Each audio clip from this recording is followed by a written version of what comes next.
o Brasil quer voltar a ser um player importante no cenário mundial. Pelo menos, esse é o desejo do novo presidente Lula. Mas, para isso, o país terá que se posicionar em algumas questões sensíveis das relações internacionais, como a guerra na Ucrânia. Lula já deu indícios que, neste assunto, deve manter o mesmo posicionamento neutro do atual governo. A guerra da Ucrânia. Para nós, é muito claro que a gente não concorda, em hipótese alguma, com a ocupação territorial de um país por outro país. Eu acho que a guerra foi precipitada, acho que faltou conversa, acho que faltou liderança, acho que faltou interesse de evitar a guerra.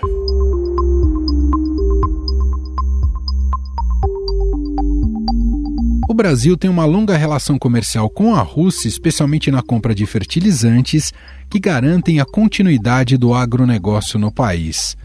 A retomada da relação com os Estados Unidos também é uma prioridade do novo governo, tanto que Lula deve visitar Joe Biden ainda em janeiro. O democrata respirou aliviado ao manter o controle do Senado nas eleições de meio de mandato. Na Câmara, os republicanos conquistaram a maioria das cadeiras, mas a diferença foi apertada, o que dá uma certa tranquilidade para Biden. A projeção da CNN já mostra os democratas com 50 cadeiras no Senado depois das vitórias no Arizona e em Nevada. Como a vice-presidente Kamala Harris é democrata e tem um voto de desempate no Senado, os democratas não precisam de 51 cadeiras para formar maioria. A relação com outros países da América Latina, principalmente os sul-americanos, deve ter uma mudança bastante significativa. Com Jair Bolsonaro, houve um distanciamento deste bloco regional, motivado por questões ideológicas. Quem o ex-presidiário apoiou no passado? Apoiou Chávez, apoiou Maduro. Para onde foi a Venezuela? Olha para onde está indo a economia da nossa Argentina. O presidente da Argentina, antes de ser presidente, visitou o Lula em Curitiba na cadeia.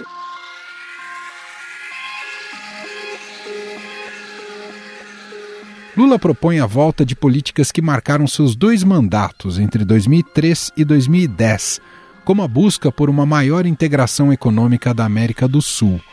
O petista também pretende fortalecer os organismos regionais, como o Mercosul, os BRICS, a CELAC e a Unasul, da qual o Brasil se retirou em 2019. Nós temos que fortalecer a nossa relação com a América do Sul. Nós temos que estabelecer uma relação mais forte com a China, com a Rússia, com a Índia e com países que o Brasil não tinha relação. Ainda em relação à América Latina, é importante lembrar que o Brasil tem um importante papel em ajudar os demais países da região a terem uma economia estável. No ano passado, as exportações do Brasil para a América do Sul somaram 34 bilhões de dólares.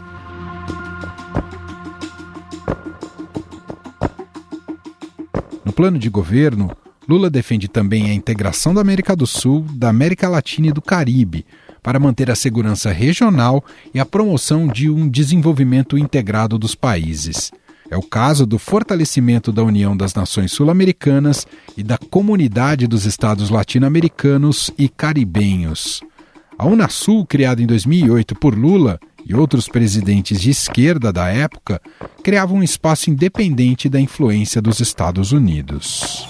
Depois nós criamos a Unasul. E eu quero dizer para vocês que foi o momento mais extraordinário de avanço político e social em toda a América do Sul. Do Chile até a nossa querida Venezuela, criar pela primeira vez um núcleo da América do Sul. De todos esses pontos, a retomada de relações com a Argentina é a principal prioridade, já que o país é o que mais compra do Brasil na região. Considerando os 2 mandatos de Lula, a Argentina representava o 3º maior parceiro em volume de importação do Brasil. O presidente argentino, Alberto Fernandes, fez questão de vir aqui cumprimentar Lula após a vitória nas eleições. Hoje, 27 de outubro, Cumpleaños Lula, que es un hombre injustamente preso y por quien debemos seguir pidiendo por su libertad. ¡Lula libre!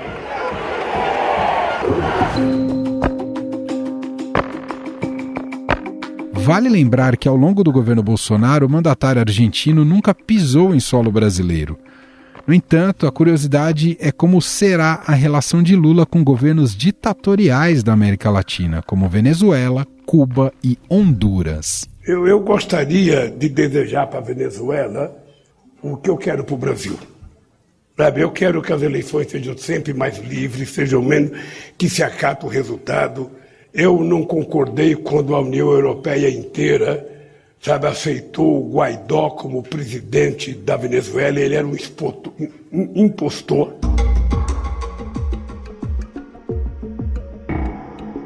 A frágil democracia na América do Sul também deu o ar da graça ao presenciarmos um autogolpe dado pelo ex-presidente peruano Jorge Castillo.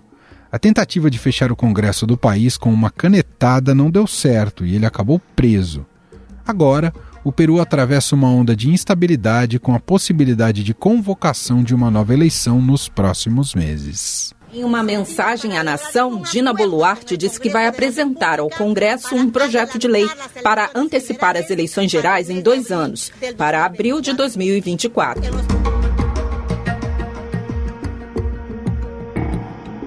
A falta de críticas a esses regimes são, inclusive, reclamações de parte da esquerda que entende a necessidade de um afastamento desses governos autoritários. Do outro lado do mundo, um importante parceiro comercial do Brasil atravessa momentos de instabilidade social. A China enfrenta protestos contra medidas restritivas impostas pelo governo contra a Covid-19. As manifestações se espalham por dezenas de cidades, reunindo milhares de pessoas em grandes centros como Xangai e Pequim. No Irã, a morte de uma garota que foi presa pela polícia moral do país por não estar vestindo o véu de maneira adequada foi estopim para uma onda de protestos. Apesar do governo ensaiar uma flexibilização das leis, o número de presos e mortos só aumentam. O país executou a primeira pessoa ligada à onda de protestos que tomou parte do Irã neste ano. Afinal, que tipo de protagonismo o Brasil pode ter no cenário global a partir de 2023? E como este mundo se comportou ao longo de 2022? Para a gente fazer esse balanço e essas projeções, nós vamos conversar agora com a chefe de reportagem da editoria de Internacional do Estadão, Fernanda Simas, e com o repórter do Estadão em Brasília, Felipe Frazão. Cumprimentar então os nossos convidados hoje aqui do Estadão para a gente discutir um pouco do panorama internacional ao longo deste ano de 2022. Primeiramente, Fernanda Simas, chefe de reportagem da editoria de Internacional aqui do Estadão, está aqui com a gente. Oi, Fernanda, tudo bem? Seja bem-vinda. Olá, Emanuel. Oi, gente. Obrigada por mais um convite de estar aqui com vocês. E cumprimento quem vai participar desse podcast, é uma figura muito presente no Poder em Pauta ali do Estadão Notícias. Hoje aqui veste um terno de diplomata, a gente convidou o Felipe Frazão, está acostumado, aliás, circular entre os diplomatas ali na capital federal. Tudo bem, Frazão? Seja bem-vindo. Olá, Emanuel. Olá, Fernanda. É um prazer conversar com vocês, mas continuo aqui como jornalista. Imagina, não tenho gabarito para... só um admirador dos diplomatas, do trabalho deles. Aliás, por falar em diplomacia, acho que esse é um primeiro assunto muito interessante que a gente precisa abordar. Estamos nessa fase, né, de transição de governo, à beira, né, do presidente Lula assumir o poder em 1º de janeiro de 2023, e fica justamente agora essa comparação do que foram os anos Bolsonaro e do que podemos esperar daqui para frente com o retorno de Lula à presidência. Então, te passo já a palavra primeiro, Fernanda Simas. A gente foi um Brasil que se tornou, de fato, um pária internacional no cenário global, Fernanda? Com certeza. Foi sim, a gente viu isso ao longo das reuniões internacionais que foram acontecendo, né?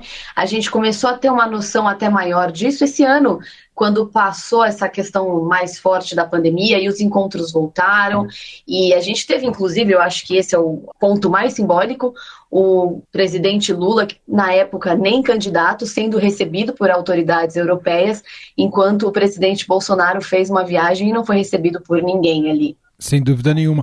Frazão, do ponto de vista do interno do governo, né?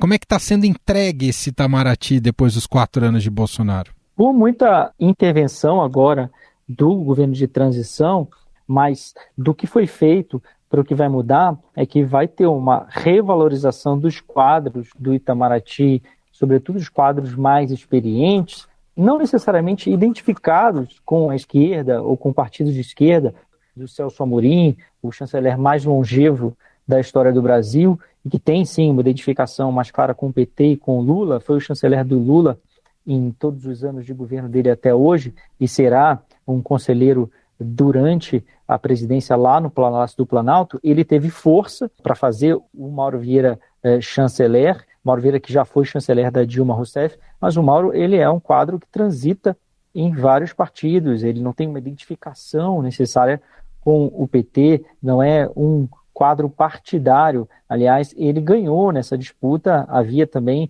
uma ala do governo e do próprio Itamaraty e também da base do Congresso que defendia que o chanceler fosse um político, algo que quebraria a tradição do PT. Nos governos Lula e Dilma nunca houve um chanceler que não fosse diplomata de carreira. Então tem uma sinalização forte nesse sentido de revalorização dos quadros, é uma carreira também que valoriza, né, que tem muita rigidez, precisa de hierarquia, precisa de cumprimento de ordens nas embaixadas e tem uma certa similaridade com os militares nesse sentido.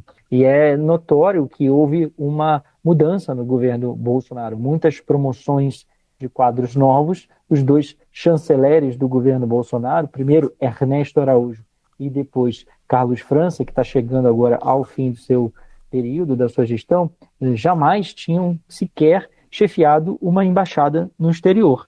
Então houve uma subversão nesse sentido da hierarquia interna, muitos foram escanteados e agora, no fim do governo, o Carlos França estava tentando fazer aquela composição tradicional, colocar os seus colaboradores da cúpula do Itamaraty em alguns postos no exterior, postos muito prestigiados, né, de embaixadas em Paris, na Organização Mundial do Comércio, e tudo isso foi bloqueado por uma intervenção do Lula que combinou com o Congresso que não fizesse todas as indicações e acabaram conseguindo um acordo para que as indicações do Lula prevaleçam no próximo período, né, para não causar um grande estremecimento, despesas na montagem da equipe diplomática que vai trabalhar. Fernanda, e essa recolocação do Brasil no cenário internacional com o presidente Lula, o que você imagina que será estratégico daqui para frente, seja do ponto de vista comercial, econômico, ou mesmo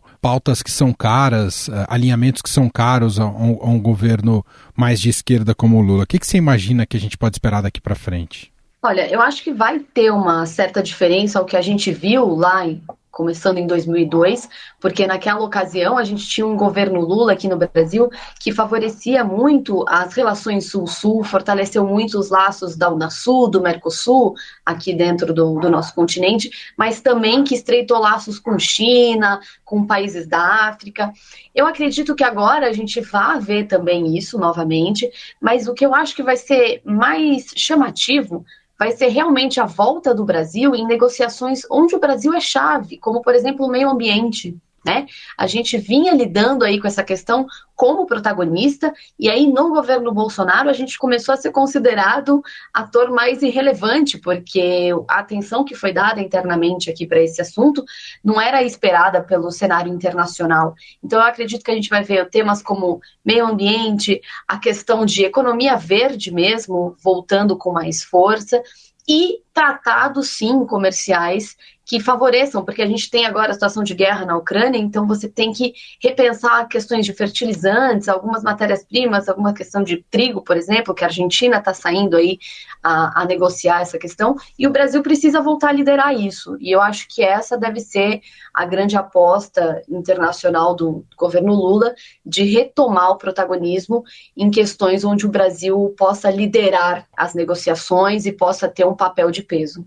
Só para fechar o capítulo Brasil, Frazão, ele passa a ter uma nova liderança também regional importante aqui na América do Sul? Sem dúvida, Emanuel. O Brasil, sobretudo politicamente, está alinhado na América do Sul aos governos vitoriosos nos últimos anos. São governos de centro-esquerda ou de esquerda e vai poder se reconectar. A Fernanda falava do Mercosul, temos a CELAC, a própria Unasul, que são mecanismos de coordenação dos estados, dos países, que o PT sempre valorizou e que já deu claras indicações de que vai retomar. Uma das primeiras viagens do Lula será para Buenos Aires, será para a Argentina, para uma reunião da CELAC. O Brasil vai voltar a participar da CELAC. O Brasil quer reativar também a Unasul, que é aqui da América do Sul.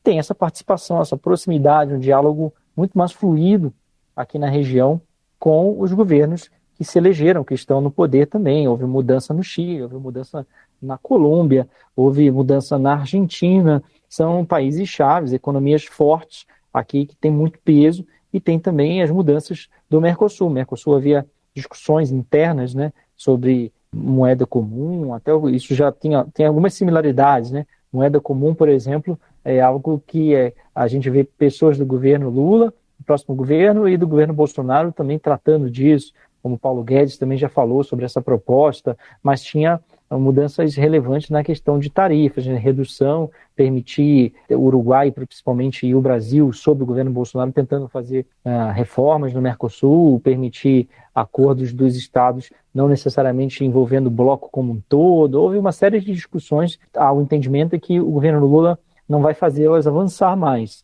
que vai revalorizar a união, o bloco, tentar fortalecer o Mercosul. Deve mudar um pouco a dinâmica interna, agora com o Brasil sob novo governo. E na região, sem dúvida alguma, vai ser a potência, como sempre foi na América Latina, Brasil, México e Argentina. A Colômbia também aproveitou muito da falta de atenção e do desprezo que o governo Bolsonaro deu à pauta climática, que a Fernanda comentava, para tentar também liderar esse processo junto à União Europeia, aos países mais desenvolvidos e às discussões internacionais. A Costa Rica, da mesma maneira, tentou trazer protagonismo. São países que têm biodiversidade. A Colômbia, no caso, também faz parte da Amazônia, né? Também tem a Amazônia lá. Então eles tentaram, e não necessariamente são governos de esquerda, nem mesmo com governos de direita, na Colômbia, por exemplo, eles já estavam fazendo esse caminho que o Brasil desprezava com Jair Bolsonaro. Agora com Lula vai ser diferente, ele quer a cúpula do clima das Nações Unidas, porque o Bolsonaro fez questão de escorraçar do Brasil, assim que assumiu. Aliás, antes mesmo de assumir, logo que estava no seu governo de transição naquela época, mandou dizer para a ONU que não tinha dinheiro, que não queria reunião no Brasil. Lula fez o contrário, foi para a cúpula do clima, e lá na cúpula do clima no Egito, disse que quer uma edição na Amazônia brasileira. E já disse também que quer sediar no ano que vem uma reunião dos países que fazem parte do acordo transamazônico, os países da Panamazônia aqui no Brasil. Esse é um mecanismo, um tratado que tem sede aqui em Brasília e que também foi pouquíssimo utilizado nos últimos anos, praticamente ninguém ouviu falar. E eles querem revalorizar. Muito bem. Bom, vou fechar por enquanto aqui um capítulo Brasil de maneira mais direcionada. Claro que a gente deve voltar ao tema de alguma maneira, né? Quando a gente tratar de outras questões que movimentaram o mundo em 2022.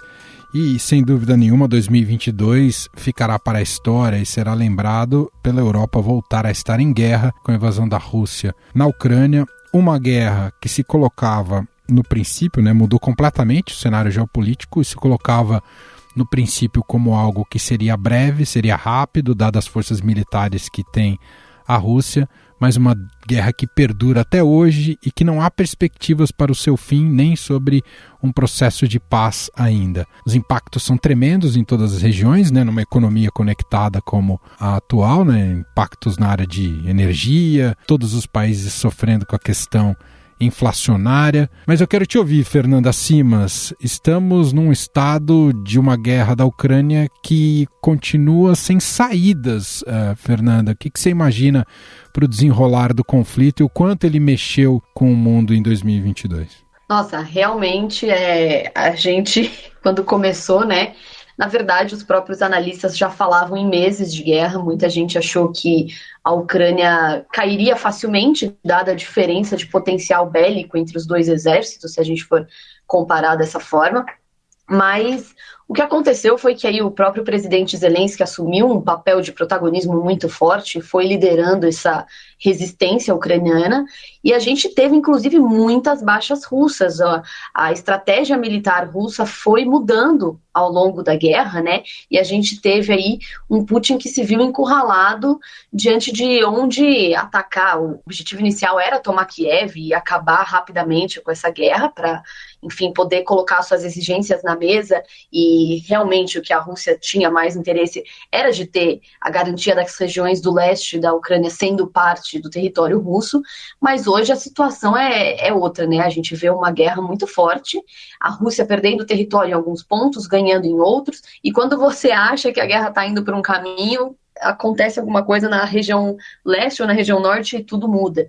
Então é difícil fazer um prognóstico de como vai acabar ou quando vai acabar essa guerra. O que a gente realmente consegue avaliar hoje é que a gente tem um governo russo que internamente continua muito forte. Então, toda essa questão de perdas militares, de estratégias falhas que ocorreram, não abalaram a fortaleza do Putin ali como presidente da Rússia. E a gente vê aí uma Ucrânia já cedendo em alguns pontos também, como quando dizia que não ia tratar de nada, agora já se fala em vamos conversar sobre algumas regiões. Então, eu acredito que para o próximo ano deve-se continuar o esforço, principalmente da Europa, dos países europeus e dos Estados Unidos, em tentar uma saída diplomática, mas eu vejo ainda como muito difícil se realmente os lados não cederem muito nas suas demandas. Muda a maneira como o Lula vai lidar em relação ao Bolsonaro, lidar com a guerra na Ucrânia, Frazão? Pelo que ele indicou até agora, não muda tanto assim, Emanuel. O Brasil talvez vote de uma forma um pouco mais alinhada ao Ocidente. Há uma pressão muito grande para isso, quando isso for a voto nas Nações Unidas, por exemplo, no Conselho de Segurança das Nações Unidas, que o Brasil está fazendo parte e precisa se posicionar. Agora, tem uma questão aí. A gente já viu, durante a campanha, que o Lula também fez críticas ao Zelensky, à Ucrânia, né? Ele deu indicações de que ele não vê a Ucrânia como uma vítima e o Putin e a Rússia como os vilões, completamente, assim, como tão alinhado como quer os Estados Unidos, como talvez seja visto aqui no Ocidente, na União Europeia. Ele vê de uma maneira diferente. A posição dele, e eu conversei com vários diplomatas europeus que estavam aqui, trabalham aqui no Brasil, nas embaixadas, né? Pessoas com experiência de negociação internacional, eles não esperam uma mudança radical. Nesse sentido, Lula e Bolsonaro têm uma posição dúbia, certas vezes nas críticas, nas palavras. Claro que o Lula é mais explícito em condenar o conflito, em tentar trabalhar pela paz, ele fala mais abertamente, costuma se colocar como alguém para mediar. Ele tem essa experiência anterior, né, de colocar o Brasil, tentar envolver o Brasil nessas negociações. Bolsonaro tem um estilo diferente, aliás, não tem nenhum apetite, nenhuma aptidão por aparecer internacionalmente, ele não gosta desses ambientes, não se sente à vontade. Então é diferente a forma que um presidente brasileiro se coloca. Mas precisa ficar mais claro ainda, eu entendo, como o governo vai se colocar, como o país vai votar.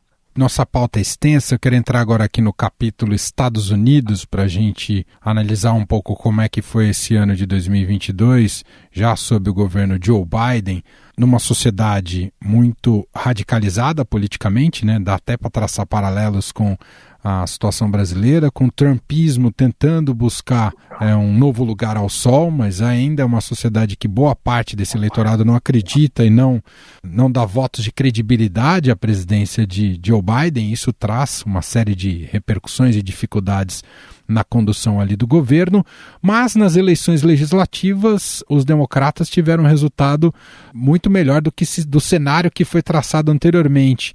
Um pouco o saldo é esse, Simas. Quero te ouvir sobre política interna americana.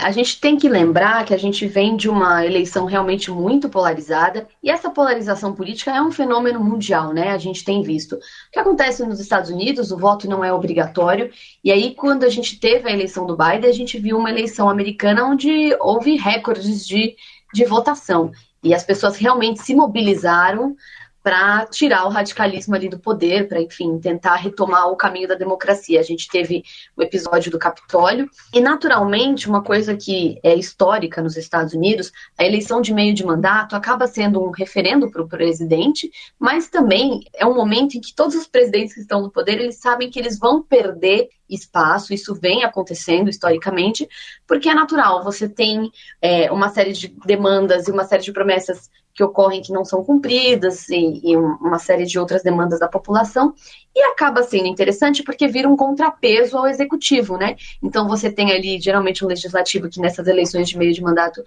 assume o protagonismo o partido que não está no poder no executivo, e aí você tem aí esse balanço. Neste ano, o que a gente viu foi o presidente Biden saindo aí como um grande vitorioso, né? Então os democratas continuam com um certo controle do Congresso, porque eles têm maioria no Senado, perderam a maioria na Câmara, mas isso faz com que a avaliação do Biden ganhe força para os próximos desafios aí dos próximos 2 anos de governo. Tanto que a gente sabe que até as eleições de meio de mandato se falava muito que ele não seria candidato à reeleição, já se cogitava começar a dar um pouco mais de papel atuante à Kamala Harris para que ela ganhasse, de repente, esse protagonismo e pudesse ser a candidata do Partido Democrata, e hoje o assunto já é a viabilidade de se ter o Biden como candidato à reeleição, porque ele realmente surpreendeu. Ele vai ter muitos desafios. Eu acho que o principal impacto aí deste ano para o governo dele foi a derrubada da legalidade do aborto, né, pela Suprema Corte de Justiça americana, embora o Biden esteja conseguindo algumas vitórias dentro ainda desse campo, por meio das leis estatais, enfim, está conseguindo fazer, a gente fala, uma rede de proteção para garantir esse direito às mulheres de alguma maneira, porque a Suprema Corte americana hoje é formada por uma maioria conservadora, tem ainda os indicados pelo Trump que estão na corte, então a gente sabia também que isso aconteceria, que esses direitos que eram considerados garantidos, né, já poderiam sofrer algum abalo. Frazão, para fazer essa conexão com o Brasil, a ida de Lula aos Estados Unidos será muito pautada por essa questão ambiental? Sem dúvida, a questão ambiental vai ser uma das pautas principais. O Brasil vai trabalhar com isso, né? A questão migratória é outra. O Brasil tem feito muitas reuniões com os Estados Unidos, aumentou nos últimos anos bastante a entrada de brasileiros ilegais lá, e eles pediram aqui com um reforço da aplicação da lei, dos protocolos de segurança, fizeram muitas reuniões com o Ministério da Justiça, com a Polícia Federal, a diplomacia americana, oferecendo meios, oferecendo ajuda para tentar conter a imigração não só de brasileiros, que aumentou muito, mas também as rotas que passam pelo Brasil, vinda de outros continentes, principalmente da África, outras nacionalidades, pessoas que vêm para o Brasil e que acabam na mão dessas quadrilhas, né, dessas organizações criminosas que trabalham para levar as pessoas ilegalmente para lá, e que acabou inclusive em tragédia, né? A gente viu várias tragédias na fronteira dos Estados Unidos com o México ao longo desses últimos anos nos Estados Unidos, algumas também vitimando brasileiros. Para a gente fechar, Fernanda, quero te ouvir sobre as manifestações que a gente observou em 2022 em 2 países muito fechados e de governos que tradicionalmente repreendem a população, né? Governos muito centralizadores e ditatoriais. Me refiro à China e ao Irã, né? Vimos protestos ali inéditos que foram duramente reprimidos também. Um pouco dos significados desses protestos e para onde eles podem desembocar, se isso deve forçar algum tipo de abertura nesses dois governos, Fernanda. Olha, realmente eu acho que esses protestos nesses dois países foram os mais significativos neste ano, se a gente considerar que eles podem mudar aí o status quo, né, desses lugares. Basta ver que na China mesmo isso já surtiu efeito. Então a gente teve, as pessoas realmente saíam às ruas falando, eu não tenho medo, eu prefiro que o governo me reprima, mas eu não aguento mais essa política de tolerância zero contra a Covid. Então as pessoas se encheram e saíram às ruas. Foi um movimento muito forte que desafiou, inclusive, pedindo a queda do Xi Jinping, porque geralmente quando existia algum tipo de protesto na China, era por uma questão pontual, mas você não via uma manifestação de tanta gente que pedisse diretamente a queda do líder. Então isso é um desafio direto ao governo chinês, e foi encarado num primeiro momento como sendo algo passageiro, mas com o passar dos dias o próprio governo falou, bom, ou a gente muda essa política ou a coisa vai se alastrar. E o jeito que eles encontraram foi realmente acabar com a política de zero tolerância, tanto que hoje a gente já tem notícias de que os casos de Covid estão explodindo na China, mas o próprio governo fala que não tem como saber o número exato, porque já não tem mais aqueles mecanismos de controle, e as pessoas estão publicando nas redes sociais chinesas e influencers chineses, publicando, olha, peguei Covid, é assim, eu me sinto desse jeito, já passou, dando detalhes, uma coisa que antes era impensável mesmo. No Irã, a gente ainda não viu nenhuma mudança em termos de governo. Eu acho que é um pouco mais complicado, porque envolve a questão de religião. Mas são protestos que não pararam. Mesmo com a repressão, eles continuam. E isso que é surpreendente. As mulheres tiraram os véus e foram para as ruas. E os homens estão protestando junto. As pessoas estão saindo e enfrentando o regime. A gente tem, inclusive, manifestantes sendo executados por estarem fazendo parte desses protestos. E essas manifestações continuam. Então, eu acho que esse vai ser um grande assunto para o ano que vem, para entender qual que vai ser o impacto que essa situação do Irã, particularmente, vai ter internamente, mas também no Oriente Médio, porque a gente vem acompanhando uma série de mudanças nos últimos 3, 4 anos de políticas no Oriente Médio. E aí agora essa questão do Irã salta como um grande problema aí para o próximo ano.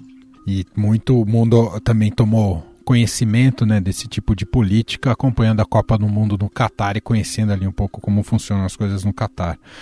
Bom, quero agradecer aqui Fernanda Simas, chefe de reportagem da Editoria de Internacional, participando gentilmente desse podcast para fechar o ano e olhando para esse mundo sempre muito turbulento, como foi em 2022. Obrigado, viu, Fernanda? Obrigada, Emanuel. Foi um prazer estar aqui com você, com o Frazão e com todo mundo. Obrigada. E agradecer Felipe Frazão, que fez essa pontinha especial aqui no podcast de Internacional. Obrigado, viu, Frazão? Obrigado a você, Emanuel, Fernanda, pela companhia e pelo convite. É um prazer sempre conversar com vocês. Estadão Notícias. E este foi o Estadão Notícias de hoje. Contou com a apresentação minha, Emanuel Bonfim, na produção, edição e roteiro Gustavo Lopes, Jefferson Perleberg e Gabriela Forte. A montagem é de Moacir Biasi. Escreva pra gente no e-mail podcast@estadão.com. Um abraço para você e até mais.